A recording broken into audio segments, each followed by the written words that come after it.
Fala minhas amigas, fala meus amigos, tudo jóia? Eu sou Saulo Novaes, um curioso, e sejam todas bem-vindas, sejam todos bem-vindos ao meu, ao seu, ao nosso Papo no Auge, um podcast voltado à troca de ideias, sem censura, sem preconceitos, gerando pra você conteúdo muito inteligente, por essas ondas sonoras, sempre um especialista por episódio, muita informação, muito conhecimento sendo gerado, de modo a amplificar a voz da ciência, a voz da educação, a voz docente. Eis o nosso propósito, vamos pro auge na sua sexta temporada.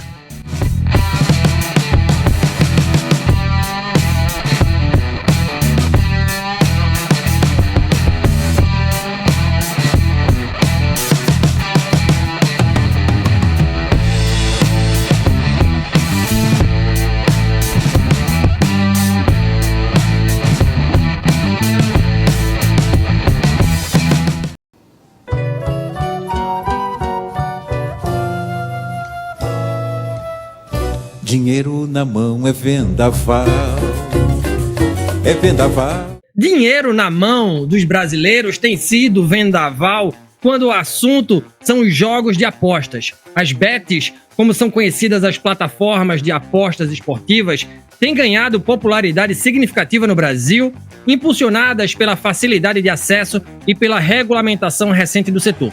No entanto, esse crescimento traz impactos sociais preocupantes, como o aumento do vício em jogos, a ludopatia e o esfacelamento de relações familiares. Financeiramente, muitos brasileiros enfrentam dívidas e problemas econômicos devido ao gasto excessivo em apostas. Além disso, o comportamento de jogadores pode ser alterado com tendências à impulsividade e à busca por recompensas imediatas. Bora discutir isso? E neste Papo no Auge, eu converso com o professor Dr. Ahmed Samir El-Khatib, docente da Universidade Federal de São Paulo. O professor Ahmed é graduado em Ciências Contábeis pela USP, mestre em Ciências Contábeis e Atuariais pela PUC de São Paulo, doutor em Educação e doutor em Administração pela PUC de São Paulo, pós-doutor em Contabilidade e Controladoria pela USP e pós-doutor em Administração pela Unicamp. Um grande currículo, professor. Seja bem-vindo aqui ao Papo no Auge. Gratidão por sua presença aqui. E essa pergunta que a gente faz é corrente aqui para os nossos convidados, né? O que levou o senhor a escolher a docência e as finanças como ofício, professor? Seja bem-vindo, tá? Muito obrigado. Prazer enorme estar aqui, Saulo, conversando contigo, com todo mundo que esteja nos ouvindo. E essa é uma pergunta muito importante, porque a minha história com a docência e com as finanças remonta à própria trajetória de vida que eu tive, né? Pelo nome, vocês podem perceber que eu sou filho de imigrantes, né? E minha mãe desembarcou aqui com meu pai, cheia de sonhos, só que esses sonhos foram interrompidos pela sua morte precoce, quando eu tinha 5 anos de idade. E com a morte do meu pai, ficamos sem chão, sem dinheiro, sem absolutamente nada, né? Imagina uma senhora, não tão senhora à época, né, estrangeira, num país extremamente difícil, né, culturalmente muito diferente do seu país, né, país Síria, né, no caso, com um menino aqui para criar, né. Então, desde cedo, eu fui orientado a sempre ensinar minha mãe as coisas que eu aprendia no colégio, né. Então, meu primeiro contato com a docência foi lá pelos 9, 10 anos de idade, quando eu alfabetizei minha mãe em língua portuguesa. Então, tudo que eu aprendia na escola, eu ensinava para ela. E assim, era uma forma dela não ser enganada pelos aproveitadores e aproveitadoras desse país que queriam aí tirar o pouco que nós tínhamos. Bom, o gosto pela educação foi tomando forma, foi tomando corpo, até que em algum momento eu falei, bom, a gente sempre teve problema de dinheiro, né, quando eu era pequeno. Eu falei, por que não estudar, né, contabilidade, por que não estudar finanças e por que não, num futuro distante ainda naquela época, me dedicar à docência, à pesquisa, e foi assim que eu fui trilhando a minha carreira profissional, minha carreira educacional aqui no Brasil. Então foi muito pela influência que eu tive, pelos exemplos que eu tive, lembrando, né, que a educação formal, ela ajuda, ela abre portas, mas nada melhor do que o ensino daqueles que são mais experientes, né? Então minha primeira professora e minha primeira aluna foi minha mãe, sem sombra de dúvidas. E que baita experiência, hein, professor? Deve ter sido um grande prazer, uma grande honra ter ensinado, ter contribuído para a educação, à época, da sua mãe em língua portuguesa. Que massa, professor. Veja, adentrando agora o tema que nos traz aqui, tá? Eu sou do tempo do jogo do bicho e das apostas em cavalos. E isso já entrega um pouco a minha idade, tá? O jogo do bicho, por exemplo, influenciava muito a vida dos brasileiros. Muita gente fazia a sua fezinha na banca, inclusive o meu sogro, recentemente falecido, ganhou muito dinheiro em jogo de bicho. Não é segredo que o jogo do bicho, futebol e escola de samba também sempre foram sinônimos. Com o passar do tempo, essa fezinha ficou mais high-tech, né, professor? E daí vieram as bets. O que é que são essas novas casas de apostas? Ah, excelente. Você tocou num ponto muito interessante, viu, Saulo? O jogo do bicho, né? Esse jogo do bicho aí, ele é algo do nosso cotidiano, é algo da nossa cultura brasileira, que remonta lá ao século XIX, né? Então, pra vocês terem uma ideia, Saulo, esse negócio de jogo do bicho, ele foi criado em 1892 por um barão chamado João Batista Viana Drummond. E a ideia dele era arrecadar dinheiro, fundos, para o Jardim Zoológico do Rio de Janeiro. Só que o jogo se tornou rapidamente uma das principais formas de entretenimento popular aqui no país. E ele foi considerado ilegal, inclusive é considerado ilegal desde 1941. Só que ele continua a prosperar nos dias de hoje justamente pelo que você falou, não é? Por esse avanço das novas tecnologias, né? Hoje você pode jogar no jogo do bicho não só naquelas bancas que ficam nos açougues, nas padarias, né? Com um sujeito ali atrás, mas também com casas de apostas online. Né? Então, a gente costuma dizer que esse jogo do bicho não é apenas uma forma de jogo, né? Pura e simplesmente falando. Né? Ele acaba desempenhando um papel significativo na vida social e econômica de muitos brasileiros. Pra você ter uma ideia, no auge, né, do jogo do bicho, nos anos 80, 90, esse tipo de modalidade, ainda que não digital, ele empregava milhares de pessoas como uma fonte de renda para muitas famílias. Então, os famosos bicheiros, né, que são os operadores do jogo do bicho, se tornaram figuras proeminentes na sociedade, né, muitas das vezes financiando eventos culturais, como carnaval e ganhando prestígio aí nas comunidades onde atuavam. Com o avanço da tecnologia, obviamente, e a digitalização da sociedade, as apostas também evoluíram, né? E as tradicionais, como você disse, fezinhas, né? Onde as pessoas apostavam em bancas físicas, deram lugar a essas plataformas online, né? Que oferecem uma experiência semelhante àquelas que nós temos, ou tínhamos, né? Nas ruas. Então, essas casas de aposta online permitem que jogadores façam apostas com mais facilidade e aparente segurança, né? Eu diria, podendo apostar de centavos até valores muito maiores. Joia, bacana, professor. Obrigado por suas respostas iniciais. Indo ainda além, né, professor? Eu citei na introdução aqui desse episódio a ludopatia. Eu nunca tinha ouvido falar desse termo, inclusive. Por que as pessoas se viciam em jogos? Quais são os mecanismos utilizados pelas bets, por exemplo, para manter os jogadores tão engajados? As bets são diversão ou uma armadilha para o bolso e para a mente, hein, professor?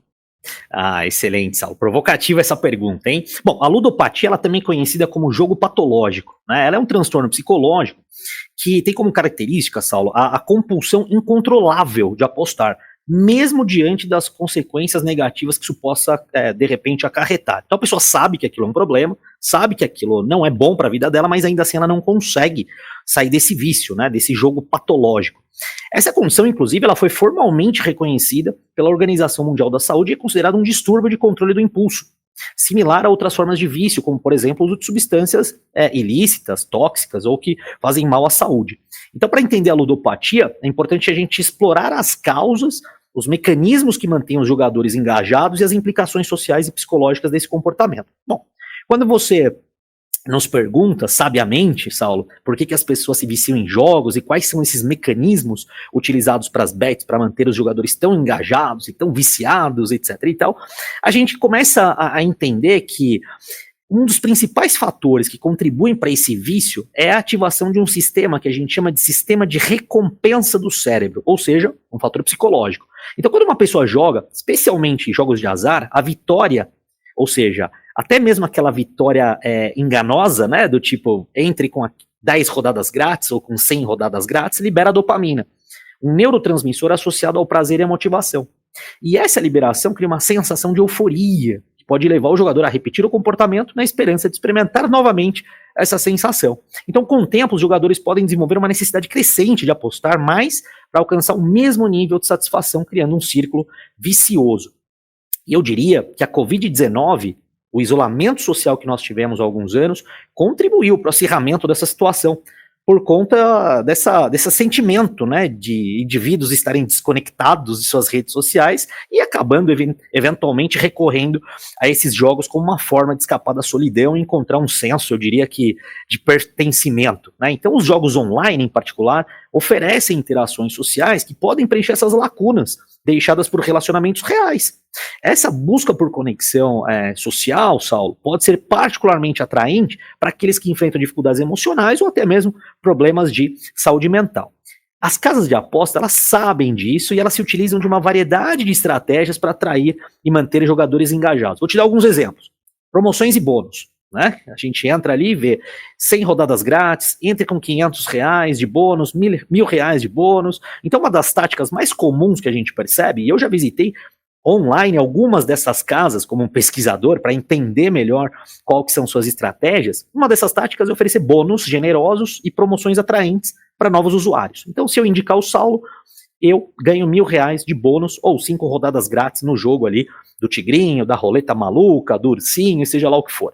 Então essas ofertas, elas criam uma falsa sensação de segurança e incentivam todos os jogadores apostar mais do que pretendiam inicialmente. Então a promessa de dinheiro fácil, ela pode ser especialmente sedutora para aqueles com dificuldades financeiras, que é o caso de boa parte da população brasileira, né, Saulo? Outra coisa importante, que é uma estratégia dessas casas de aposta, é um design atraente e uma interatividade. Então essas plataformas todas são frequentemente projetadas para serem visualmente atraentes e interativas, fáceis e automáticas, eu diria. Elementos como animações dinâmicas, gráficos envolventes, mantém todo mundo ali entretido por longos períodos, fazendo com que seja mais difícil para eles desconectarem dessa grande experiência.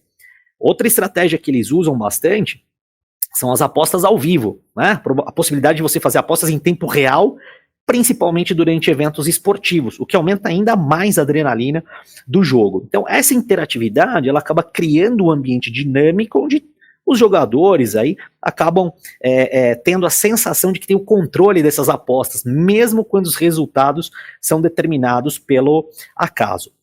E aí quando você fala sobre as bets serem diversão ou armadilha, eu mesmo fiz uma pesquisa no ano passado, já publicada, questionando exatamente isso, né?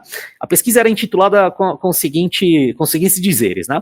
Diversão ou armadilha? Um estudo exploratório das apostas esportivas entre universitários brasileiros. O que eu fiz? Eu analisei os hábitos de mais de 800 universitários de todo o país.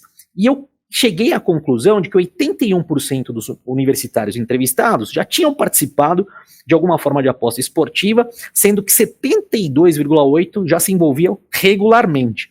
Mas o que motiva esses universitários, que teoricamente têm um pouquinho mais de instrução do que pessoas que não tiveram acesso, né, à educação formal ou algum tipo de esclarecimento?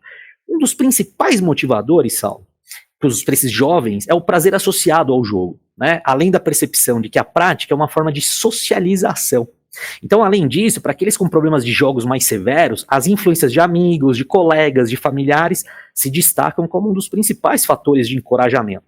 O meu estudo também identificou, Saulo, que as atitudes positivas em relação às apostas, o que a gente chama de normas subjetivas, né, influência de amigos e familiares, e o controle comportamental percebido são os principais fatores que moldam a intenção desses jovens, que são o futuro da nossa nação, a participar dessas atividades. Então, essas apostas esportivas, elas têm sido vistas principalmente como uma forma de entretenimento, mas sem a devida conscientização, os riscos associados como endividamento, transtornos mentais, continuam sendo ignorados. Nessa pesquisa eu recomendei, e aí eu diria que eu fui um pouco exagerado, uma regulamentação, mas que não se limite apenas à criação de regras para o mercado, mas também que inclua programas educativos, de suporte psicológico e até mesmo de interrupção desse serviço para algumas classes que são mais afetadas. Muito bom, professor. Veja, eu seria leviano da minha parte dizer que daqui a pouco boa parte dos atendimentos do SUS psicológicos serão para ludopatas ou não? De forma alguma. Aliás, existem, né, casas de apoio, né? O próprio Instituto de Psicologia aqui da USP tem o PROAMIT, né, que já cuida de transtornos e distúrbios relacionados ao jogo, né, o jogo patológico. Mas eu diria que antes da regulamentação das bets, esses especialistas em saúde mental sequer foram consultados. Foram consultados depois. Só que agora a Inês é morta e a gente precisa tratar do problema a posteriori. Já temos uma porção de jovens, uma porção de idosos que são afetados por esse vício. Eu mesmo, lá no âmbito da Universidade Federal de São Paulo, tenho uma clínica de educação financeira onde nós atendemos esses pacientes que não só têm problemas de dívida, mas também problemas com vícios de jogos, né? Eu já cansei de ouvir pessoas de meia idade, inclusive, que perderam quase todo o seu patrimônio por conta ou de um filho, ou de parente, ou até mesmo por sua própria conta, nessas apostas de ganho rápido.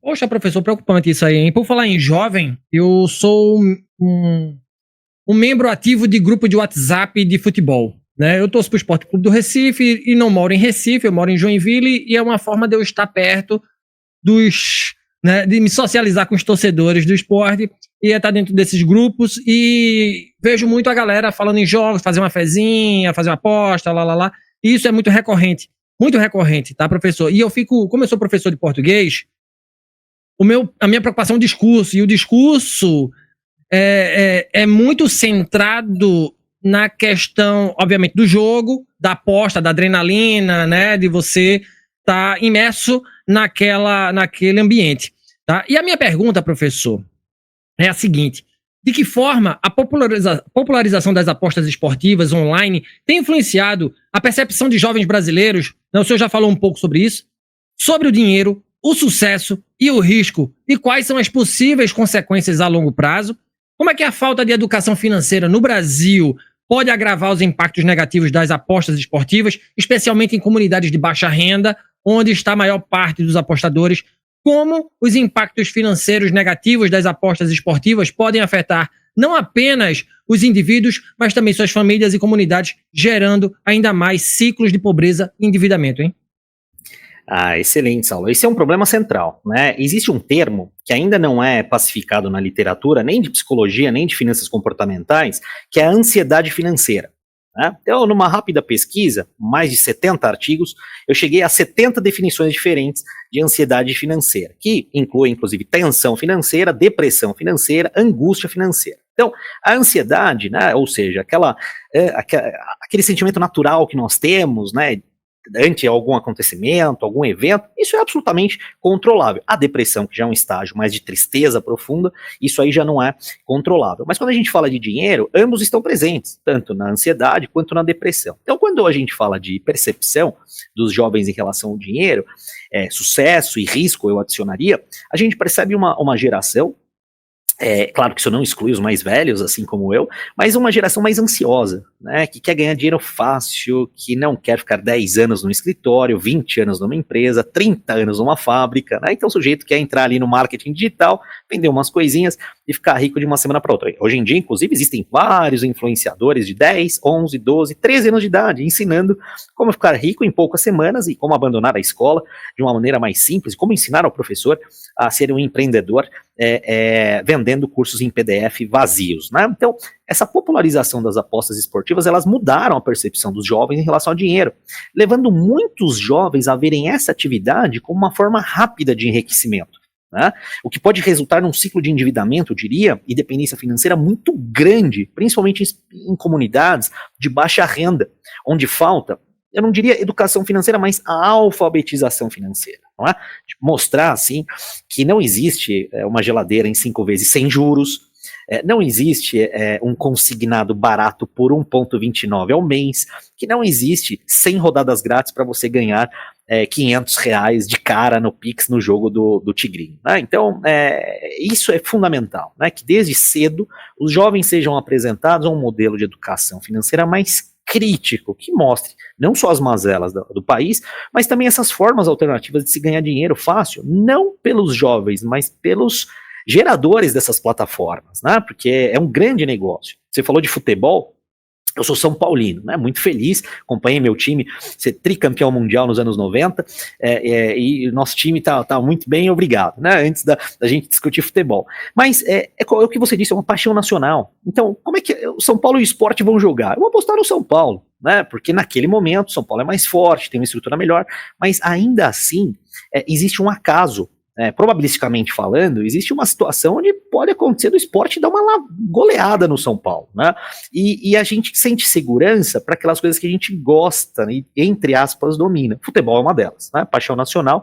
Veja que 7 em cada 10 times brasileiros são patrocinados por causa de aposta, né? Tamanha movimentação de dinheiro que isso traz. Então, a gente costuma dizer que assim, 1/3 dessa população jovem já está apostando regularmente, né? E isso se intensifica quando a gente vê influências de celebridades, propagandas que minimizam riscos associados. Então faça como fulano de tal, uma pessoa que você conhece, popular, e jogue. Esta casa é segura. Então um sujeito que olha para aquele ídolo, né? Olha para aquele jogador de futebol, para aquele artista, né, de televisão, né? Ele acaba sentindo uma certa segurança e entra nessa sem muita preocupação, né? Então, isso cria uma ilusão de controle sobre os resultados. Ilusão essa que nós vimos nos anos 90 e nos anos 2000 com as pirâmides financeiras no Brasil, né? Fazendas Reunidas Boi Gordo, Telex Free, né? A gente viu uma porção de pirâmides, né, com grandes personalidades da televisão apresentando os resultados fáceis, né, até mesmo de carne de avestruz, eu me lembro,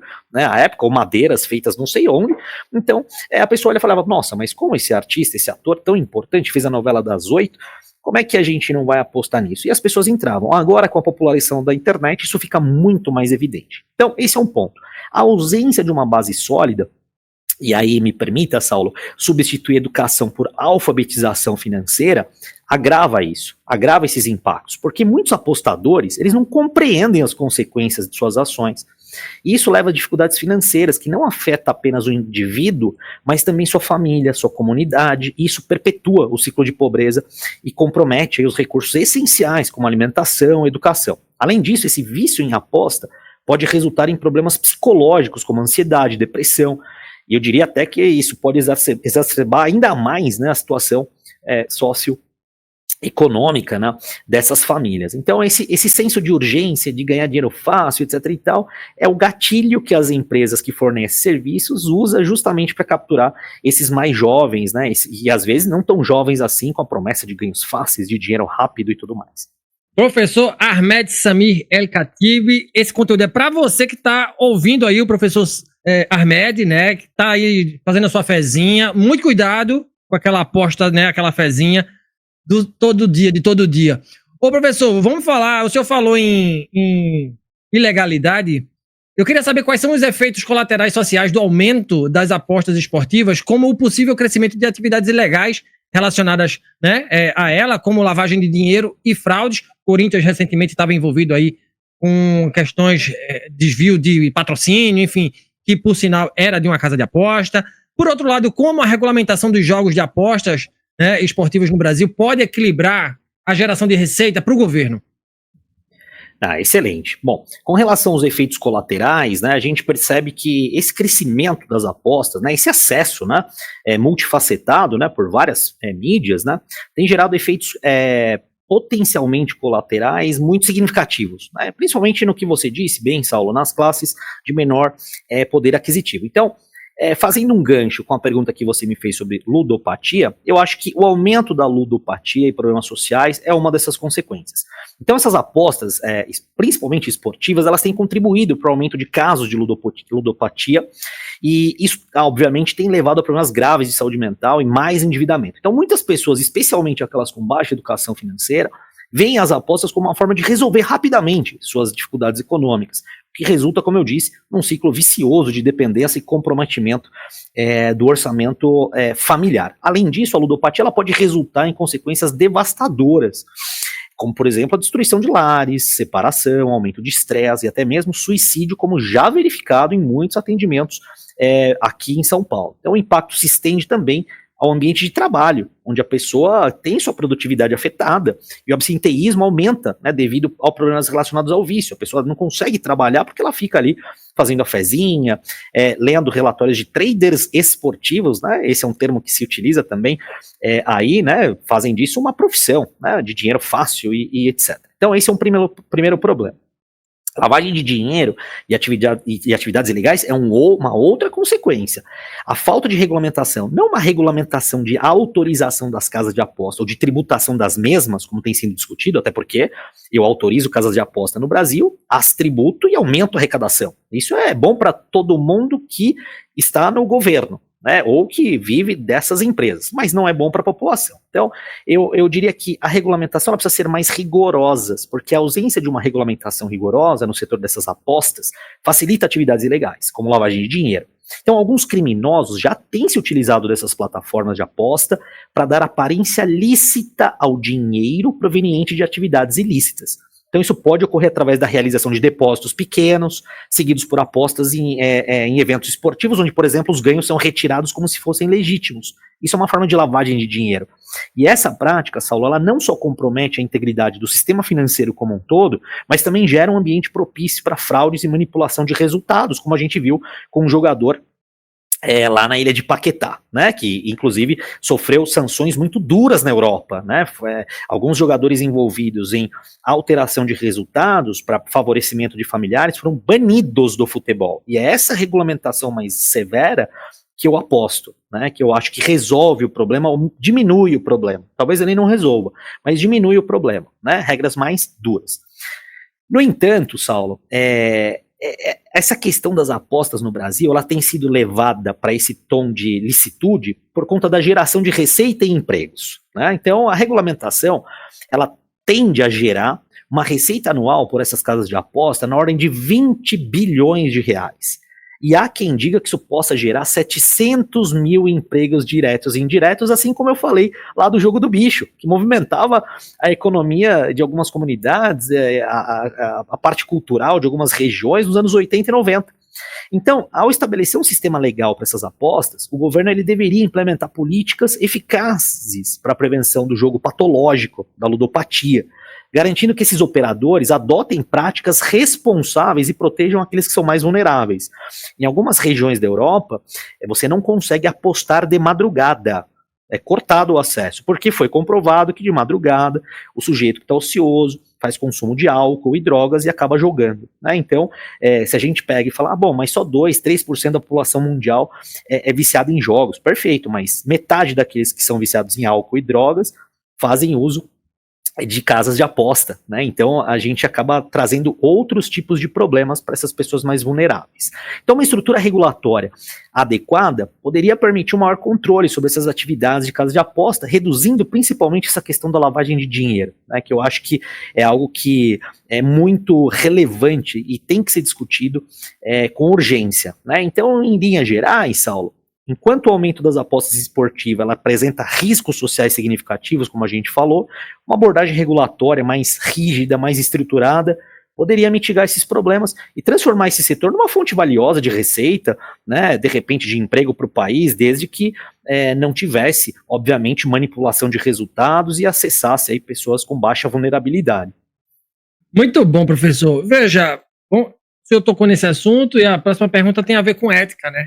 Quais são as responsabilidades éticas dessas empresas, dessas bets, em relação à proteção de jogadores vulneráveis e como a legislação brasileira pode garantir que essas responsabilidades sejam cumpridas, protegendo os cidadãos contra os riscos do transtorno do jogo, ou seja, a dependência quanto mais pela jogatina e o endividamento, inclusive, né, professor?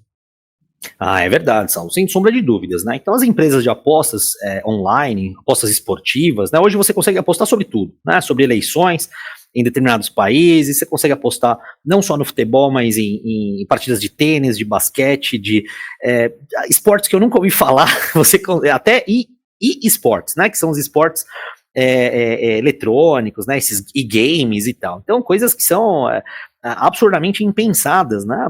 Mas que estão lá, estão acontecendo nesse exato momento quando a gente conversa aqui. Então, essas empresas de apostas esportivas, ela tem uma responsabilidade ética significativa em relação à proteção, principalmente dos jogadores mais vulneráveis, especialmente no nosso contexto brasileiro, né, Saulo?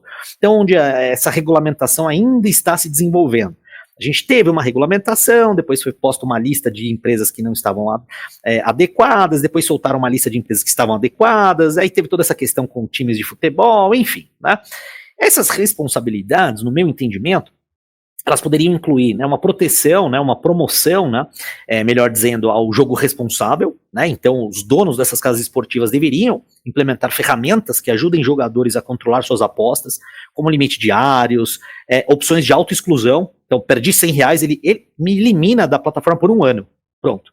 E aí, acabou, né, eu quis brincar um pouquinho, ganhei um dinheirinho, perdi tudo e tchau. Né? Então acho que deveria ser dessa forma, porque a pessoa que joga, como eu disse, ela entra num ciclo que ela não consegue sair, se alguém não tirá-la desse ciclo.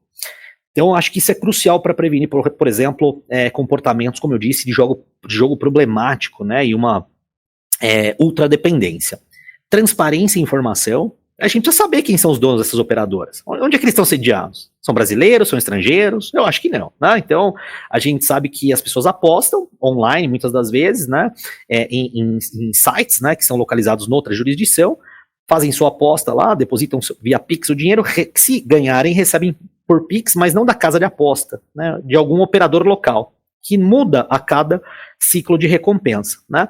Então acho que a transparência e informação é fundamental. É fundamental que essas empresas, né, de apostas forneçam informações claras sobre riscos, regras e direito dos apostadores, né? A falta de clareza, ela pode levar a mal entendidos e aumentar risco de endividamento.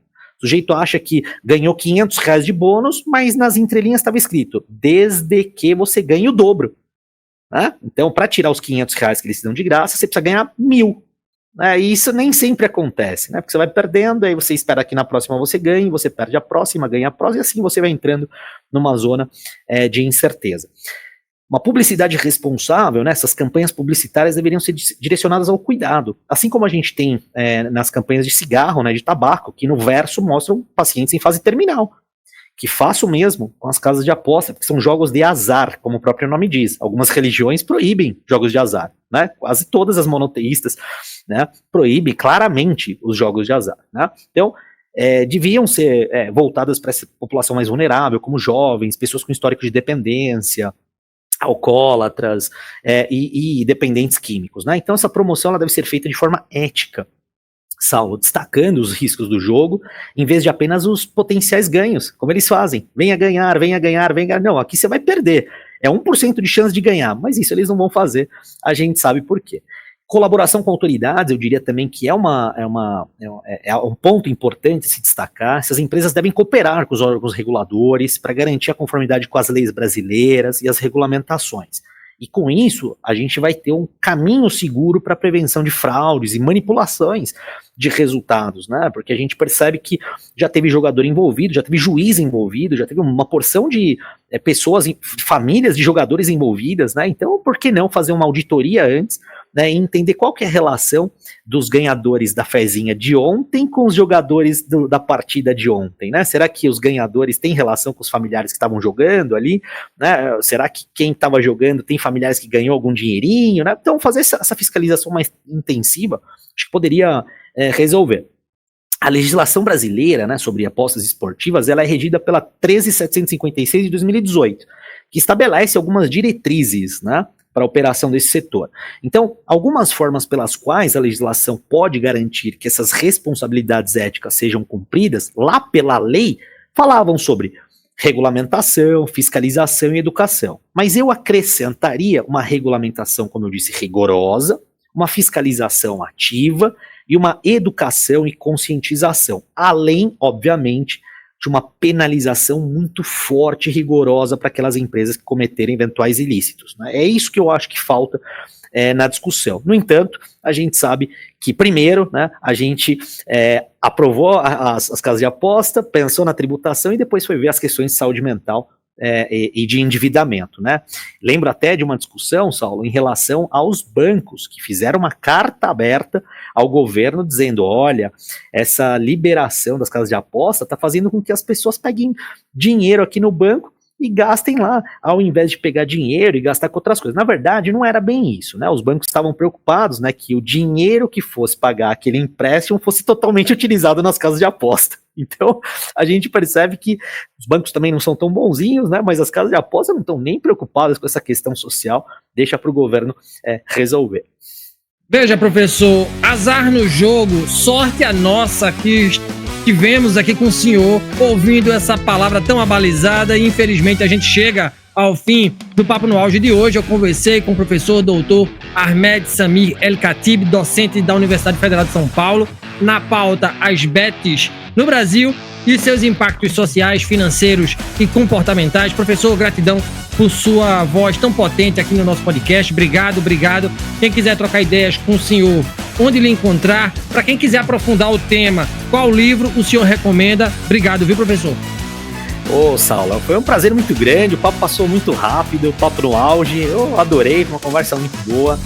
Estou sempre à disposição de você e de todos que queiram contactar comigo. Bom, como eu disse, né, eu tenho uma clínica de educação financeira lá na Unifesp. O nosso Instagram é CEF, com C, CEF, _Unifesp. Você pode me procurar por ali, pode procurar o meu nome, sobrenome no LinkedIn, no Instagram. Fique à vontade para me contactar. Estou aqui à disposição para atender quem tiver interesse aí desse Brasil. Como eu costumo dizer, na nossa clínica nós temos uma junta médica, que são os meus alunos, que acompanham, né, as consultas, propõem soluções, a gente faz um acompanhamento de campo mesmo, com retorno à consulta, tudo de forma gratuita, tudo de forma a contribuir com a sociedade. Bom, em relação a livro, eu indico um livro muito bom, na minha opinião, chamado Psicologia das Finanças, 500 perguntas e respostas para entender seu comportamento econômico, publicado em 2024 pela editora Dialética. Bom, é o meu livro, tá certo? Fazendo a propaganda aqui, então eu indico esse livro porque lá eu tomei o cuidado nos últimos anos de criar sessões específicas que tratam, dentre outros distúrbios, os transtornos derivados aí do jogo patológico. Então lá no livro eu abordei uma ampla gama de tópicos, desde fundamentos de gestão financeira até as nuances do comportamento humano em situações de estresse econômico. Que legal, professor, que legal. Obrigado pela indicação. Vida longa ao senhor e ao seu trabalho. Mais uma vez, muito grato por estar aqui no Papo no Auge, falando de um assunto tão importante. Obrigado de verdade, viu? Eu que agradeço, Sal. Foi um prazer. Valeu, grande abraço. Valeu demais. E se você gostou desse conteúdo, não esqueça de avaliar o podcast Papo no Auge nos principais agregadores de áudio. Nos siga nas mídias sociais, no Instagram, @Papo no Auge, no LinkedIn, Saulo Novaes. Compartilhe o nosso programa na sua rede de amigos. Estamos integralmente nos principais agregadores de podcast e também no YouTube. Quer ser um parceiro do Papo no Auge? Então se associe ao nosso programa por meio da plataforma Catarse de financiamento coletivo e também via Mercado Pago. Com planos de 5, 10, 30, 50 e 100 reais, você se torna um membro de nosso podcast e nos ajuda a conversar com mais professores mundo afora. Um grande abraço a todo mundo e bora pro auge.